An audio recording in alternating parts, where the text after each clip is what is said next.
د ملکنډ درګۍ سیمه کې هم جشن عید میلادالنبي ډیر په عقیدت او احترام سره ولمانځلی شو.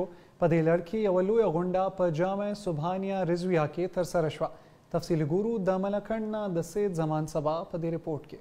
د نبی پاک د پیدایش ورځ یعنی جشن عید میلاد النبي مانځلو په غرض د ملکنډ درګۍ په جامع سبحانیه رضویه کې هم یوه لویه غونډه ترسره شوه چې پکې د پښتونخوا د مختلف سیمونه راغلي علما کرامو نعتخوانانو سره ګڼ شمېر کې خلکو ګډون وکړو. هم په دې مهال غونډې ته د وینا په وخت علامه مفتي فضل جمیل رضوي، پیر اپ مانکی شریف علامه شمس الامین، رحمت الله قادری، جنید قادری، احسان الله حسین او علامه فضل سبحان ویل چې د حضور پاک صلی الله علیه و آله وسلم دنیا ته د راتګ سره ټولې تیارې ختم شوې او په هر لور رڼاګانې خورې شوې. دوی په امت مسلمه زور راوړو چې په خپل ژوند کې د نبی پاک صلی الله علیه و آله وسلم ټولې طریقې او د هغوی سره د مینې کلکه رشته قایمه وساتي، د دنیا او آخرت ټولې کامیابۍ ترلاسه کړي. په دې موقع نعتخوانانو په خپل خوږو اوازونو کې نبی پاک صلی الله علیه و آله وسلم ته د عقیدت پرزونې وړاندې کړې.